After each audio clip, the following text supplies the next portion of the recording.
Medical Science, PAC, joined as always by my co-host, Christopher Stone, Doctor of Medical Science, PAC. This is a podcast talking about all sorts of things from medicine, culture, health, wellness, sports, whatever else we feel like talking about, all from a physician associate perspective. Check us out on Instagram, Campfire Med Pod, on YouTube as well at Campfire Med Pod, and be on the lookout through our Instagram for some merch giveaways and that sort of stuff coming up soon again as well. Sorry for the break in episodes. It's been a little bit of a crazy couple of weeks in both of our personal lives, so there's been a little bit of a delay getting stuff out, but we are still here, still doing our thing. I'm going to talk about a few things. Last but not least, as always, the information that we provide to you today is not a substitute for recommendations from your trusted healthcare provider, so make sure you ask them about anything important to you. Okay, so Chris, this week, lots going on in the healthcare world, lots going on in the political world, and so we're going to talk about RFK Jr. obviously has a big role in what we talk about because he is the leader of the United States public health system, essentially, and specifically, even more so, going to talk about the measles outbreak that's currently going on in a couple of different states. So get us caught up on where we're at with that and take it from there. There's obviously measles down in West Texas. I think they saw one out in Kentucky. I think there was a third state. I don't remember which one it was, but now we're up to 159 confirmed cases. New Mexico, I think. New Mexico. All right nearby. Good.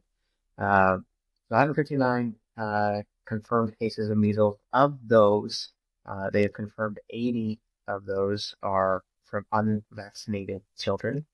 And I guess we should probably talk about like what that means.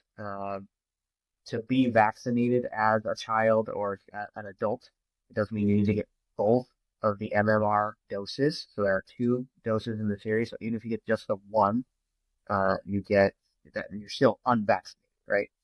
And you do need to get that second one to be, 97, 98, 99% immune to that disease. So, yeah, there was a physician on, I think it was CBS Morning News. The first dose is usually administered at 12 to 15 months and provides up to 97% protection. The second dose is administered, I believe, between ages 4 and 6. Is that correct? And that gets you up to that 99% protection from measles specifically. It also has, it's MMR, so it's measles, mumps, and rubella, but specifically with regard to measles. Yeah, that's exactly right.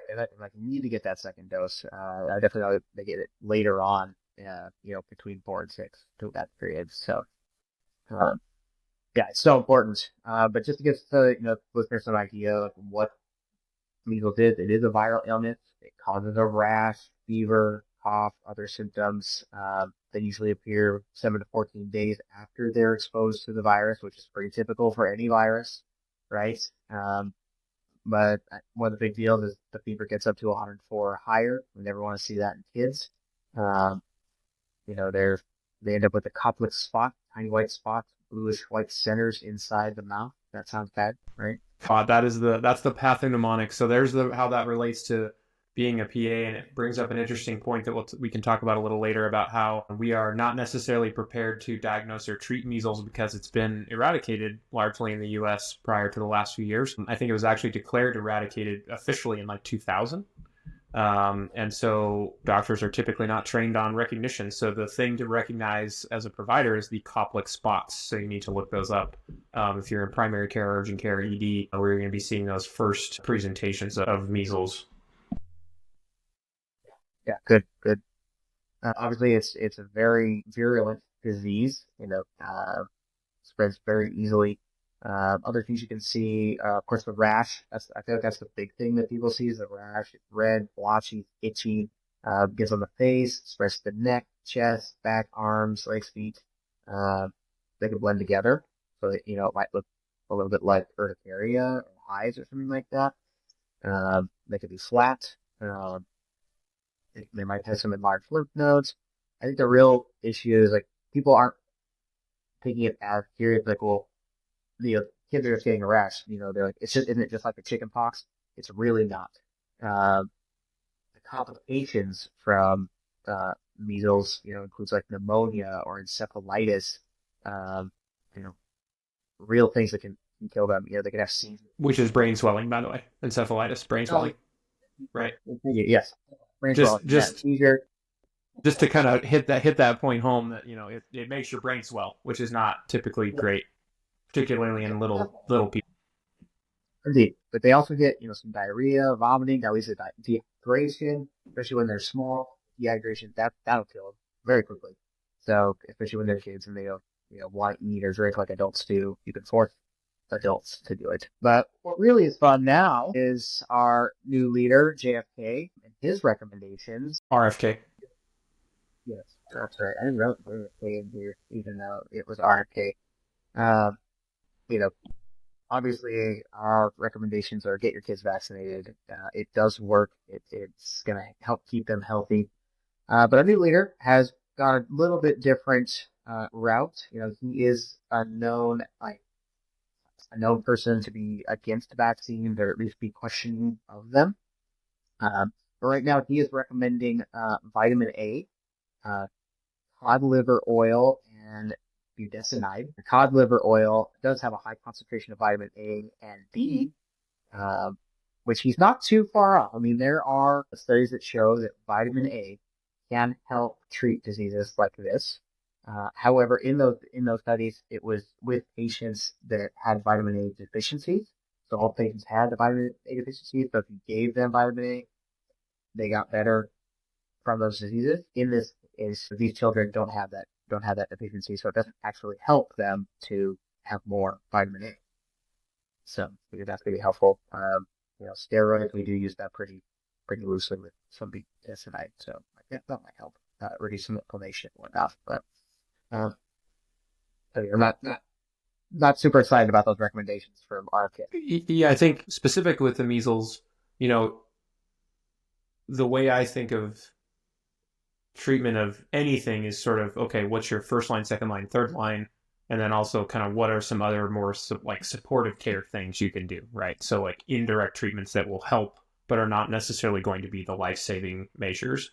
And it seems like he's sort of bypassing the vaccine recommendation, at least a clear and very straightforward, get your kids vaccinated. He's sort of bypassing that, or at least in the headlines, that that's not what's getting covered. And it's more about some of these other more supplemental and supportive care options, which would be like the vitamin A and the steroid and that sort of stuff. Those are supportive measures. Those are things to help your body fight it in addition to the natural immune response. But if you don't have a robust immune response in the first place, which is what a vaccine would provide you, then those supportive measures may not be enough. I mean, in a young, healthy person, maybe it would be, but it may not be. And again, the consequences of this are not small. They're dire, and it can kill people, specifically kill kids. So I think, number one, that's my concern with these, at least the headlines and sort of what he seems to be focusing on is more of the supportive care, the adjuvant care, the things to add to baseline vaccination, and not really providing a clear message of vaccination, I think. And that speaks to the biggest concern I have with him specifically, not to get political because I don't like to do that, but he does not provide clear messaging. And in public health, that is 99% of it, is just putting out a clear message, understanding, okay, here are the basics. This is the information you need to know. It needs to be simple and concise, and then you need to be a broken record. And you just need to say it over and over and over and over and over again, because lay people that are not necessarily focusing on medical stuff all the time and don't maybe have the time or the desire to go read a NIH article about the efficacy rates of vaccination and blah, blah, blah, that information is not helpful to them. They need clear, basic things, and it needs to be on repeat. And so I worry, I don't think that's really his approach or his method, and that's concerning when you're the head of public health in the United States. Because, if you hear people that are supportive of him and want to defend him specifically, they'll come back and say, well, no, he's come out and said publicly that he likes, he supports vaccination.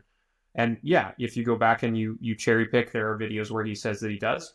There's also plenty of video evidence that he doesn't. And there's also evidence that he ran an organization that was actively lobbying against vaccination mandates and that sort of thing, and vaccination research and that sort of stuff. So he's just sort of this mixed bag. He doesn't present a clear message. That's, whether you agree with what he's trying to say or not, he does not present a clear and concise message. I think there's some issues that he seems to be a little bit more concise on, that, some of the nutrition stuff and some of the concerns that he brings up with that and the food system in the United States in general.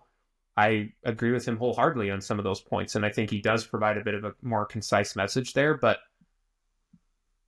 with some of the most important things that a public health official can do, he's not clear and concise, and he's not consistent. And that, to me, creates problems, and that sows doubt. And doubt is like the kryptonite of public health. You can't have doubt being sown, because then people won't do it. And particularly with vaccination, that relies on things like herd immunity, and you have to have a certain percentage of people vaccinated in order to truly eradicate these things. And that's why we're seeing these things crop back up, because there's small communities and small pockets where people are just opting to not vaccinate. So anyway, that's the concern with RFK for me. Anything else to add to that? Yeah, and I was thinking, like, maybe he is thinking just more, it's more focused. Like, here's what we can do to treat the infected individuals, like using that vitamin A and, budesonide, rather than being like, here's how we prevent it. And maybe that's the verbiage that he's using, or they're using, that it's like, well, here's what we can do to treat it if you get infected, rather than here's what we can do to help prevent it in the future by getting those vaccines. If you are infected, or if you know somebody who is, here's the options you have, doing those supportive things, as you were saying, to hopefully avoid any, major severe issues like encephalopathy or something. So maybe that's really what they're going on. Like, well, if you are getting infected. Yeah, I mean, that's a good point. And I was looking up here. I seem to remember that there is a precedent for, if someone's not vaccinated and then they contract measles, giving them the MMR vaccine, but I don't know if that's real or not. Is that real? Do you know? I don't know. I mean, I think they should still get it as well as they should. Yeah. Yeah. I mean, no. I mean, again, getting measles, yeah, you're gonna probably have some antibodies from that. Getting the vaccine on top of that's probably not gonna hurt you. Right. But I don't know the data behind that, or if that's what they do. I don't know. So not going to officially say any of that, because I don't know if that's true or not. So we'll have to look that up. But the other things, I think, just to put a bow on the measles thing and why it's getting talked about and why it has public health people worried, and you sort of touched on it, is the virulence. So I'm just looking at some statistics here as far as transmission. Measles virus can stay airborne and infectious for several hours after an infected person coughs or sneezes. So you could theoretically have someone with it cough in a room, and that stuff stays there for quote several hours. And so that's according to the National Foundation for Infectious Disease, NFID. And so, with it being an airborne virus that causes significant complications and even deaths, and has relatively high infection rates and virulence, that's why we're worried. That's why it may impact my travel schedule, having a young baby, in that sort of thing. So if there's people out there that are kind of wondering, like you said, what's the big deal? This is a rash. Who cares? Not really. So that's my 2 cents on that. Yeah, well, and if you're traveling, when you think about that, like, you're just, if they come to coughs while you're on the plane, you're just circulating that in that plane, right? Like, everybody or anybody, child's going to come down with it. But there is a post-exposure prophylaxis treatment, and the recommendations are for that. If you are exposed within 72 hours, to get the MMR vaccine, and then they also have an immunoglobulin that's administered within 6 days of exposure. Okay, nice, good. Okay, I'm glad I wasn't just making that up. So there is some precedent that post-exposure prophylaxis. So not necessarily waiting till you actually show signs or are proven to be infected, but if you're around somebody that was confirmed to be infected, you just do this stuff to try to help reduce that risk. That makes a lot of sense. Okay. Well, I mean, that's really the biggest thing there. So I think, like I said my piece about RFK. I'm going to try to calm down a little bit about that, because I don't feel like it's super valuable. He's in the office. And so now we just need to work with what we have and try to make sure that we, in the healthcare field, again, how does this all relate back to being a PA? We as providers that are actually seeing patients day to day just need to try to make sure that we continue to provide a clear and concise message, make sure that we have evidence to back up what we're saying, and you pretty much just stick to that. And if you have to be a broken record, you have to be a broken record, because there's stuff that's based on data and evidence, and there's stuff that's not. And we just need to continue to sift through the stuff that's not and focus on the stuff that is, and it just is what it is. Yeah, unfortunately. Quick thing before we go this. Think about Kyrie Irving tearing his ACL after this Luka Davis trade. Yeah, so if you don't follow the NBA, so the Dallas Mavericks had a pretty stacked roster, including Luka Doncic and Kyrie Irving, and they just recently traded Luka Doncic, which was like crazy. No one even saw it coming. They traded him to the LA Lakers, of all places. He's one of the premier point guards in the league. Yeah, probably top 5 to top 10 player in the league on pretty much everybody's list. And to trade him mid-season is not something that happens all that often in the NBA. So that alone was a huge story. And then to pair him with LeBron in LA, I mean, that was all huge. And so then one of the stars that they had left on their roster, Kyrie Irving, just recently had a non-contact ACL injury. So those of us in the sports medicine world, you can tell right away. It's one of those where you watch the highlight and you're like, yeah, that's that right there. That moment is where his ACL tears, and that's when his knee becomes completely destabilized. So going up for, kind of curls around, gets into the middle of the paint, goes up for a layup, and has sort of a weird plant of his left leg. I think it was left. And you can just see his whole leg buckles underneath him, goes to the ground, and immediately is in pain and has to be helped off. By far and away, the most common scenario for an ACL rupture in a healthy athlete is a non-contact injury where you plant and it just gives way. So yeah, what do I think of it? I mean, I think the Dallas Mavericks and their fans are kind of going through it right now because they traded their star, which created literally not riots, but what's the term I'm looking for? Protests in the street. There were people literally protesting outside of their arena. And then I saw a headline, they just went ahead and approved a price raise on tickets. So season tickets are going to be more expensive next year. And then they've lost their second best player for the season, and they're fighting for a play-in spot, so they're still in the playoff hunt coming down the stretch. So what do I think about it? I'm a Suns fan. I'm a Suns fan. I hate the Mavericks, but I don't wish that on anybody. I feel bad for their fans, I guess is what I'd say. No, I do too. It's wow, this just went from bad, terrible to worse. It's just dang, that's not how you want it to go. And Anthony Davis is out too. Right after they got him, they played one game together. Yeah, and it's an oblique strain or something, an abdominal muscle injury or something, which it's those are weird. Those are hard to predict how that's going to get better. I think he's out for he's listed out for 6 weeks or something. So yeah, it's a tough world in Dallas right now. So hopefully there's some other fun stuff to do besides go to Mavericks games, because I don't think they're going to be very fun to watch the next couple weeks. So I'd be pretty upset, especially if I was a season ticket holder and you donated a lot of time and money, not donated, but you've invested a lot of time and money into your team, and they don't really seem to be giving it back at this point.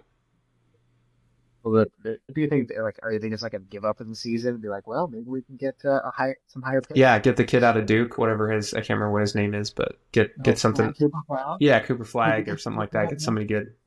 Yeah. Yeah.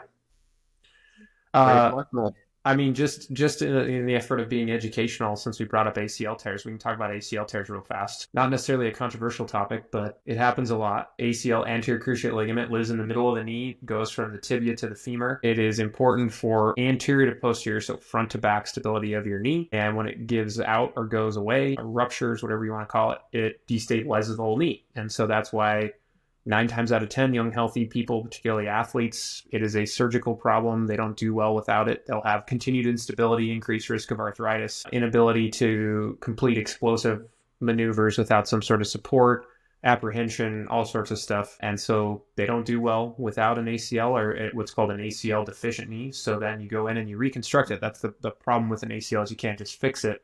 You have to rebuild it. So you rebuild it from either a graft from the patient, so what's called an autograft, or you use an allograft, so something from a cadaver In general, you use autograft on younger, healthier people. You use allograft on older folks. You sometimes have to use auto or allograft if it's somebody that's had surgery multiple times or something, like if they've had repeat ACL tears or something. But yeah, we do a lot of them. It's a very successful procedure. People do well. It's just a very long recovery time. It's typically like a 6 to 9 month recovery timetable, depending on the person. And so, I mean, even like stud pro athletes, it's 6 to 9 months. I think, was it Adrian Peterson that came back and was active and played with a torn ACL at like 4 to 5 months, but he's like a freak athlete with like round the clock care. So not your normal person going to be able to come back from that quickly. But yeah, that's ACL tears. For Adrian Peterson, it took about 8 months. It still took 8 months? Okay. I thought it was faster. But that's pretty fast. That's still pretty true. Fast. Yeah. I mean, really it's nine to even upwards at 12, depending on which article you read and whose protocol you subscribe to. But and I think when people are diagnosing this, getting that Lofgren's test, that clear shit, to really, make sure that those are positive. Probably gonna get some X-rays. Make sure there's not like a bone fracture, or something with a piece. MRI for sure. Yeah. Make sure it. Yeah, I mean that's the gold standard for diagnosis, especially in kids. Like I've seen it in like 8, 9, 10-year-olds. Luckily, that's pretty rare, but they can actually get a tibial spine avulsion injury, so they don't tear the ACL, but the ACL pulls so hard that it fractures the top of the tibia, and it's different treatment. But the nice thing with those, you can usually diagnose that with a plain film radiograph, plain X-ray, and so you have to at least be aware of that. And like you say, X-ray, plain film X-ray is good because there's other things this can be, and you can have impaction injury, you can have patellar fracture, you can have other stuff that a plain film X-ray can help rule out. Do you do you have a preference on like type of like with hamstring versus like patellar tendon, bone to bone? Yeah, BTVs. So I mean, I would say that it's interesting. It's regionally dependent. So there's certain regions of the country that use certain grafts more often. Why? I don't really know the answer. Obviously, it's surgeon dependent and it's patient dependent. So there's a lot of variables. There's really kind of 3 relatively common options: quad tendon, patellar tendon, and hamstring autograft. In general, the ones in my region and with the surgeons that I've worked with, the quadruple hamstring autograft is the graft of choice, particularly for a primary or first-time ACL injury. It's all soft tissue. It heals really well. It's not as painful. It does not create any sort of anterior knee pain. The downside to it is you lose 2 of the hamstring tendons, the gracilis and the semitendinosus, and so it can decrease explosive strength and activity with that hamstring a little bit. So like sprinters and that sort of stuff are sometimes slowed down a little bit by that. So you may consider something like a quad tendon for them. But in general, if I had to pick one, like if I tore my ACL tomorrow and I needed an ACL reconstruction and my surgeon just looked at me and said, "What do you want?" I would probably do a quadruple hamstring autograft because I would want less pain, less anterior knee pain. That anterior front of the knee pain from something like patellar or quad tendon can be lifelong. And so you can have problems with kneeling and that sort of stuff, squatting. And so I would not want that. And I mean, I'm not a high level athlete. I don't need explosive sprinting capability. I'm not running hurdles in the Olympics. So I just forego the hamstring strength and go from that. You have children? You're going to need that strength, buddy. Come on. They're going to be all over the place. That is true.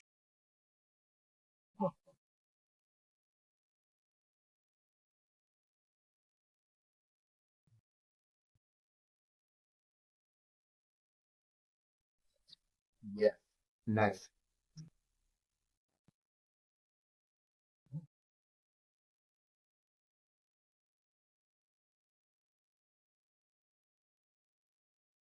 I'm so glad in 10 years you've memorized a few things. Yeah. Just bone stuff though. It's just the bones and tendons. It's the simple things. It's not any of this real medical stuff. That's right. No problem. Yeah. All right. Well, I think that should do it this week. It's a good one to get us back on the map again. Sorry for the delay, but we'll get back at it. Life gets in the way sometimes. Check us out online. Our Instagram is kind of where we tend to be the most active. We have some stickers. Let me pull those up here for those of us watching us on YouTube. We have some Campfire Med stickers, Campfire Med Podcast stickers. I have a t-shirt and I have one of these mugs that we're going to be giving away. I think, Chris, you have one as well. So keep your eye out for that. We're nearing 100 subscribers on the Instagram channel. So want to keep that up. When we hit 100, we'll do something cool. Slowly but surely, we're growing this thing, man. Let's just keep after it. Anything else to add? Oh, yeah.